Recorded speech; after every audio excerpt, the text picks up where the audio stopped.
Mtaji mkubwa wa Young Africans, ukiacha haya mambo yote, mtaji mkubwa wa Yanga ni watu. Wanachama tunapoongezeka tunapata pesa nyingi. Kwa ligi yetu sisi, hakuna timu ambayo inaweza ikaipokonya Yanga ubingwa kwa level tulikopo nayo. Hata ukipanga wachezaji wa ndani tu, golikipa labda umweke Msheli, 2 Kibwana Shomali, 3 Shabalala, 4 Baka, Sentafu acheze nani sijui Jobu. Ukiwataja tu wachezaji wa ndani hao nilokutajia, wakicheza na Simba anafungwa.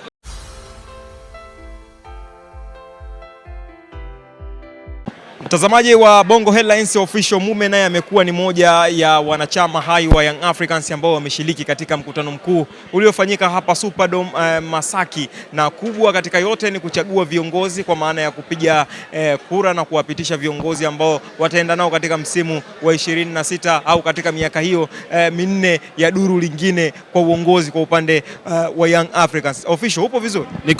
Niko vizuri sana. Chema kabisa. Nashukuru Mwenyezi Mungu, niko poa. Na kingine ninachokishukuru kwamba ndoto yangu ya kupiga kura kumchagua kiongozi ninayemtaka imetimia, na leo hii nimefanya hilo jukumu. Kwa hiyo namshukuru Mwenyezi Mungu, nimewakilisha vizuri sana. Tumesikia mengi yakizungumziwa, lakini vipi kuhusu bajeti ya msimu wa 26-27 wa Young Africans ambao ni takriban bilioni 36? Kwa upande wako umeipokeaje? Lakini kwa makadirio na mapato yanaonekana kuwa pungufu. Mapato yatapungua kwa takriban bilioni 15. Pengine kwa hii bajeti kwako wewe unaitathmini vipi? Kwanza kwa hiyo bilioni 30 na something ni kwa sababu ni kitu kizuri, kwa sababu Yanga sasa hivi ni timu kubwa, alafu kwamba imevuka level za watu wengine, sababu kuna timu tulishaisikiaga imewekwa bajeti yake bilioni 20, inauzwa bilioni 20 tukishaisikia, lakini sasa sisi tumepita bilioni 30 na kitu. Ni jambo zuri kwa sababu kwamba tunaenda mbali. Kwa hiyo kwa hatua hiyo mimi naona ni vizuri na inanipa moyo ama inanipa hamu ya mimi kulipia kadi zangu za wanachama na kutafuta wanachama wapya ili Young Africans tupate mapato mengine zaidi ya hiyo. Kwa hiyo tunavyojikongoja na kutafuta wanachama wapya, ina maana kwamba bajeti za msimu unaokuja unaweza kuzisikia bilioni 50, 70. Kwa hiyo kwa sababu watu wanaongezeka na varu Yanga inaongezeka, kwa sababu Yanga sasa hivi inakuwa ni kubwa. Kwa hiyo mimi bajeti hiyo nimeielewa, na bajeti ya kwamba tumepoteza mapato, umesema kwamba tutapoteza mapato ya kulingana na mapato yatakayoingia hayatafikia hiyo thamani ya bilioni 36. Yani kwa maana mapato ambayo mnayaona hayawezi kufikia hiyo bilioni 36, yatapungua kama bilioni 15. Pengine nayo unaizungumzia vipi kwa mapungufu hayo, ama nini unakiona? Maana bajeti iliyopo ni ya makisio, kwamba nini kitakuwepo, makisio yake ndo bilioni 36, lakini mapungufu yake tutakusanya vipi? Bilioni 15 zinapungua.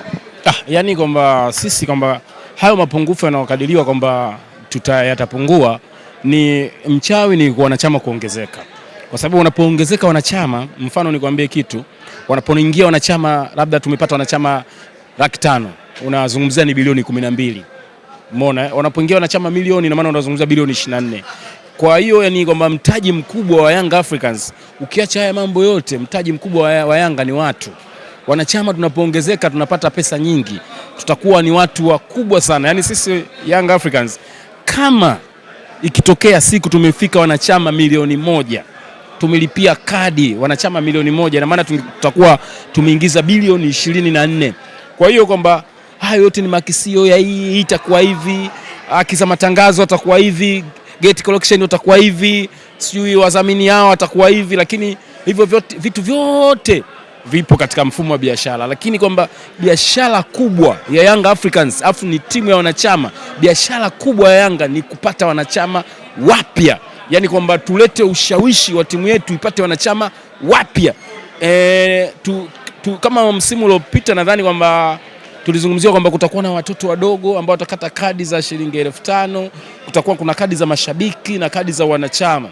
Kwa hiyo ingekuwa vizuri wale mashabiki nao wangeingia kwenye wanachama ili pesa ziingie, na naamini wale watoto wadogo ambao tulikuwa tunawasema misimu inayopita sasa hivi washaanza kuwa wakubwa, waingie katika lika la wanachama. Kwa hiyo mimi nadhani kwamba tu focus sana na kuleta hamasa za watu kuja katika wanachama. Tukipata wanachama wengi ndio pesa tutazipata, na hizo zingine zitakuwa kama vile nyongeza, na tutakuwa tuitafute ubunifu wa timu yetu iwe na mvuto. Kama ubunifu wa kwanza ni kuchukua makombe, mvuto hilo ni mvuto, kuchukua makombe ni mvuto, lakini ifanyike kitu kingine ambacho kisababishe tupate mapato Young Africans. Yani tukipata hicho kitu, na kama inatolewa idea kwamba fursa zitokee, kitu gani ambacho kinaweza kupatia Yanga mapato, vijana tubuni, basi tungibuni kitu ambacho kingipatia Yanga mapato. Kwa mfano, uwanja mpya unapokuja kujengwa, itokee sehemu iwe hall fulani ambayo imewekwa kwa design fulani, ambaye yule ambaye si mwanachama, labda mpita njia, anayekuja kutalii Yanga, kwa sababu wanaitalii wengi na wanaitalii wote sio wa Tanzania hata katika nchi yetu, bali ni watu wa nje. Kwa hiyo mtu ambaye sio mwanachama, labda anataka kuja kupiga picha na kombe, aweke shilingi 3000, labda anaitaka kuchukua kitu chochote cha bidhaa pale cha Yanga pale cha utamaduni, atoe 3000, labda yani tuwe tuna mtiririko huo kwamba kuna watu wanakuja kutalii Yanga, apatikane mtu ambaye ameijua Yanga, awe anamuelezea kiutalii kwamba bana, hapo unaona huyo ni picha, hilo sanamu hilo ni la Lunyamila, mwaka 92 alichukua kombe Uganda. Hicho unakiona hapo, hicho ndo kiti alichokalia Msola, ndo kiti cha kwanza cha Yanga. Hiyo unamwona hapo ni dada kutoka Yanga Princess, ni dada wa kwanza kwenda Ulaya. Yani anajaza fomu, anatoa shilingi 5000, anapita kila sehemu. Ile nayo kama watu hatujui, ile ni sehemu mojawapo ya kuleta mapato Young Africans. Utalii wa ndani wa Young Africans. Yani Yanga iwe timu ya mpira, na katika soko sasa iwe igeuke timu ya kihistoria ambayo mtu akija anakuja kuisoma akiwa anatoa mapato. Kwa hiyo tukifanya kwa mstaili hiyo, tutakuwa tunaipatisha timu yetu mapato, ambapo katika misimu inayokuja huko Yanga tutakuwa tunamiliki pesa nyingi sana kwa staili hiyo. Kwa hiyo hiyo ndio idea yangu. Kama tukipewa fursa za kuleta idea, kitu gani kitachofanya Yanga kilete hela zingine, mimi naweza nikatoa idea. Official, tumezungumza kwa marefu zaidi kuhusiana na hiki ambacho kimefanyika hapa Superdome, lakini vipi kuhusu usajili kwa upande wa Young Africans? Jana jezi nambari 6 tayari imewekwa wazi na Fredi Ngoma ndio ataivaa jezi ile. Imani kubwa ya Engineer Harris katuonyesha katika mazungumzo yake pale alipokuwa akimtambulisha mchezaji huyo. Kwa upande wako, imani yako katika eneo la kati, yeye anasema Khalid Aucho kupata mbadala sahihi, lakini pengine anaona kwa Fredi itakuwa ni mbadala sahihi. Kwa upande wako nini unakiona? Kwa kiwango alichocheza Khalid Aucho ni kiwango kikubwa mno. Kwa hiyo Khalid ana heshima yake jinsi alivyoifanya pale Young Africans. Ni sawa useme kwamba Mayele, yani kwamba waliokuepo ni wachezaji wazuri, lakini Mayele alifanya makubwa sana. Kwa hiyo mtu anakumbuka kwa mazuri, sio mbaya wala sio dhambi. Na Harris anataka kutibu pale katikati. Umeona, na aliyetuletea inaaminika kwamba ndio atakayetibu pale katikati. Na ndio maana Harris anasema kwamba nitaongeza watu, usajili bado haujaisha. Watu wakae vizuri na peji za Yanga, wataona makubwa sana. Kwa hiyo watu walioletwa hao kina Peter Shululile na wenzie kina Shekhe Tule ni watu wakubwa kwa kweli. Sisi lengo letu kwamba hapa kwa Dar es Salaam, hata tukiwa wabovu, yani linki yetu sisi ya kwenye ligi ni kubwa sana. Kwa hiyo tunapokuwepo sisi dhaifu, tunajijua wenyewe kwamba sisi ni dhaifu, ila katika ligi yetu tunakuwa tumetosha, ila katika ligi ya ushindani tunakuwa bado hatujatosha. Kwa hiyo kwa ligi yetu sisi hakuna timu ambayo inaweza ikaipokonya Yanga ubingwa kwa level tulikopo nayo. Hata ukipanga wachezaji wa ndani tu, golikipa labda umweke Msheli, 2 Kibwana Shomali, 3 Shabalala, 4 Baka, Sentafu acheze nani sijui Jobu. Ukiwataja tu wachezaji wa ndani hao nilokutajia wakicheza na Simba anafungwa. Ndio maana nakwambia quality yetu sisi Young Africans ni kubwa, ndio maana tunaongeza wachezaji mmoja baada mmoja ili kwa ajili ya Champion League, na inshallah tunabeba Champion League msimu huu. Kwa uhitaji wa Young Africans, unahisi kwamba Fredi Ngoma atakuwa ni muarobaini mzuri katika eneo la namba 6? Fredi ni mzuri sana, na kwanza kimo chake kinambeba kaenda juu, na tumeona CV zake jinsi zilivyo, na tumeona taifa lililotoka ni taifa kubwa katika mpira, na ligi aliyoenda kucheza ni ligi kubwa katika mpira vile vile. Kwa hiyo kwamba kwa Fredi Ngoma tunahisi kabisa tumepata kitu ambacho tulikuwa tunachokitaka. Inshallah kumpata mtu ni kitu kingine na kucheza ni kitu kingine. Kwa hiyo sisi mtu tunampata ni mtu, lakini tunamwombea afya njema aweze kucheza vizuri ili atuvukishe katika hii jahazi. Tarajia atakuwa ni Fredi Ngoma? Hapana, sijui. Sijakutana nambari 6. Sijajua kabisa. Yanga ina siri sana. Yanga ina siri sana. Ndio timu nambari 1 inayoficha siri, hata jezi zake usikii kuvuja kama jezi za timu nyingine. Sikia hali Shaban Kamwe katika mkutano mkuu akisema GSM amedai ya kwamba hata yule ambaye kasumbua sana naye pia mambo yamekwisha. Pengine hiyo imekupa hamasa kiasi gani, na ni nani pengine kama unamjua yupi ambayo kwenu mlikuwa mnamtolea macho sana? Unajua kwamba tulikuwa tunamtolea macho yupo, na mimi namjua, mimi ni influencer, kwa hiyo siwezi kutamka hapa kwamba ni fulani kabla timu yangu haijamsema, kwa sababu mimi naisemea klabu kwa upande mwingine, kwa sababu mimi ni influencer wa Yanga Africans. Kwa hiyo siwezi kumtaja, lakini namjua, na kama bosi ameshasema kwamba huyo mtu yupo, bosi ametisha. Bosi ametisha, na namshukuru GSM, tunamshukuru sana GSM.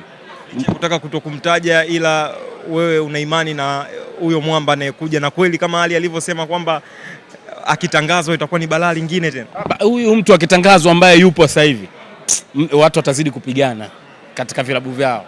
Kuna watu wanapigana. Kuna watu tumeona wanapigana kwenye vilabu vyao, na sasa hivi hawaelewani. Huyu anatoa tamshiri, huyu anatoa tamshiri, lakini kwamba sisi leo tuna furaha yetu ya Young Africans. Kwa hao watu wengine tunaona hizi zingine sio klabu za mpira, hizi zingine ziletwa klabu ya kupinga Young Africans ifanye mambo mazuri. Tunajua historia hiyo. Kwa hiyo hao watu wengine hawezi kuwa kama sisi. Sisi tutabaki sisi kama sisi. Yanga ndio namba 1 Afrika. Wanasema hayo yanayoendelea kwingine pengine yamekuja kwa ajili ya kuzima hili la Young Africa. Hawezi kuzima, kwa sababu tunawajua huwezi kuzima hili. Wao waache wagombane, walete hiki, wagombane. Sasa utazima kati ngoma hii inaondoka, unazima nini? Unamleta Peter Shulelile, wewe unaanza kumzuia kwa kuimba. Peter Shulelile amekuja hapo, unaweza kumzuia kwa kucheza muziki wa taarab. Peter amekuja. Yanga anafanya uchaguzi. Eris kapita bila kugombania na mtu, kapita. Arafati kapita bila ushindani, kapita. Yaani huwezi kuzuia moto wa Yanga. Yaani sasa wewe ndio utajichanganya na utawachanganya mashabiki wako. Unafanya hichi unasema natania.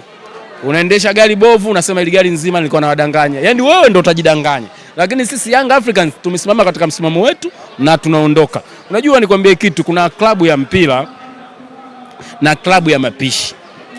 Sasa hii sisi yetu ni klabu ya mpira, Young African Sports Club.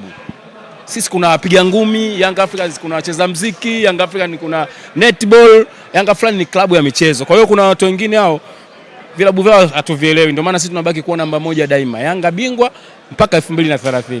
Shukuru sana. Asante sana.